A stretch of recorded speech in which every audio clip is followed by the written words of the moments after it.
This video describes how to divide polynomials. We'll begin by remembering how to divide integers. So recall long division.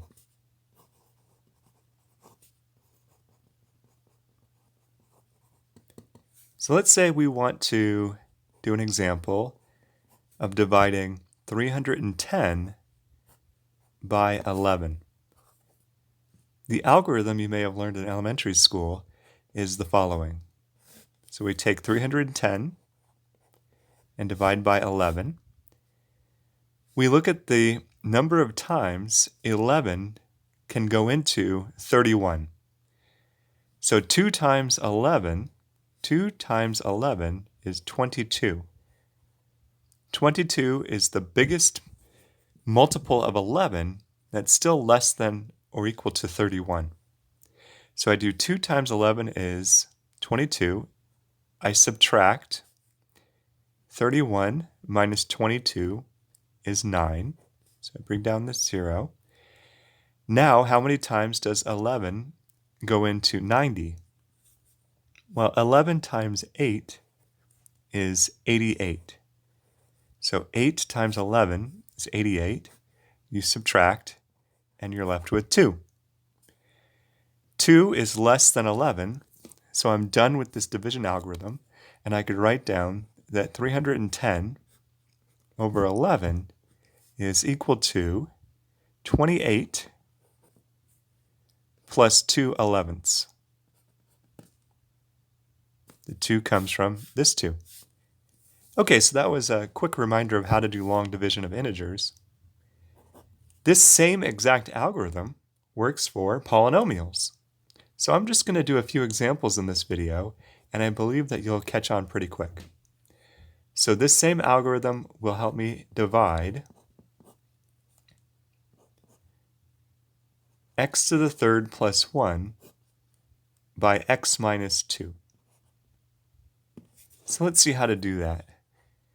Here, 310 is replaced with x cubed plus 1, and x minus 2 takes a role of 11 in this algorithm. So I'm going to take x minus 2 here and divide into x cubed plus 1. So here's the process. How many times does x go into x cubed?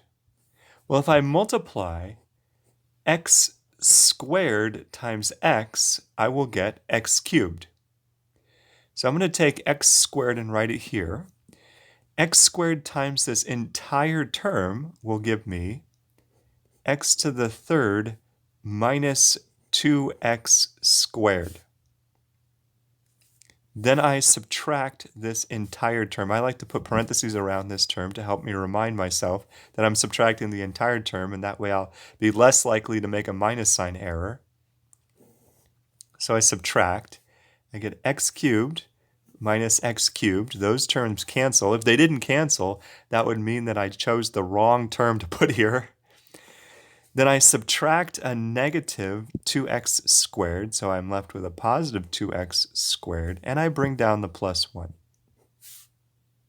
Then you repeat this process. What times x will give me 2x squared?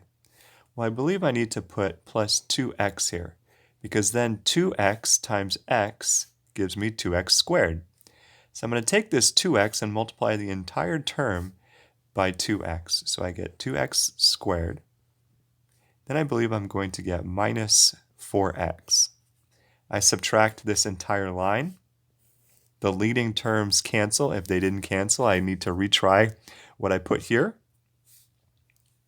I would be left with 4x plus 1. I think I need to do one more iteration of this process.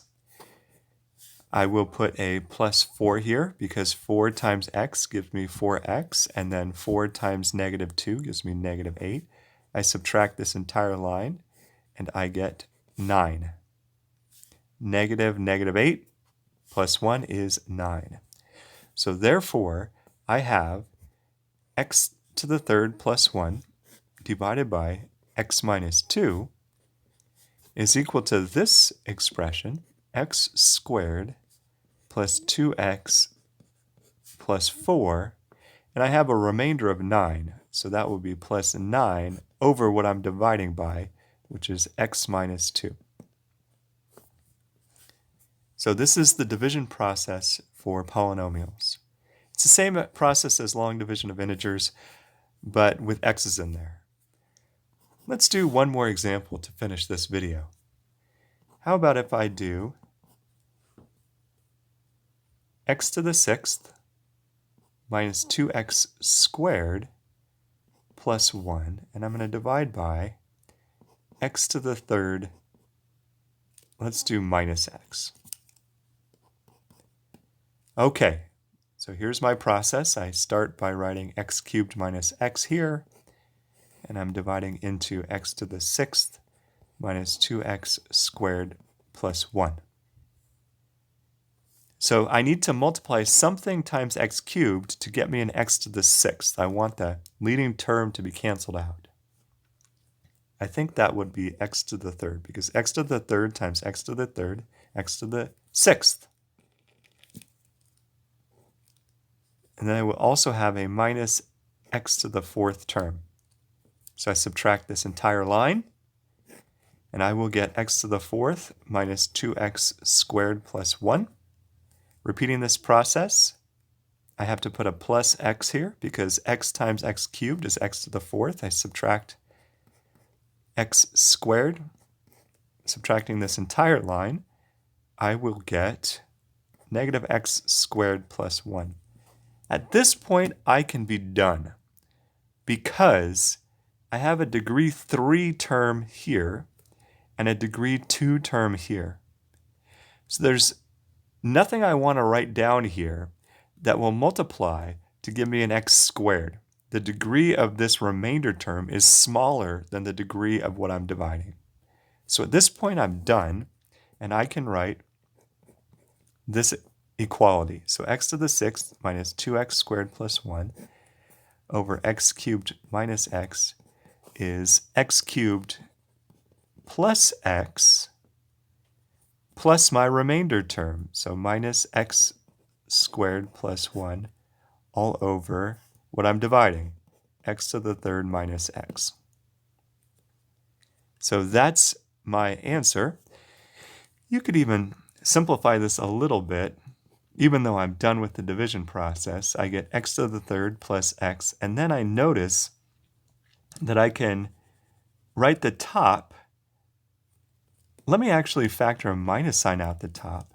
So I'm going to have minus x squared minus 1 in the top.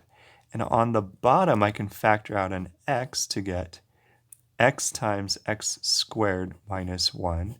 These terms cancel, and I believe I can write this as x to the 3rd plus x minus 1 over x. Okay. So this was a video that tried to describe the division process. What we're actually doing with this process is we are writing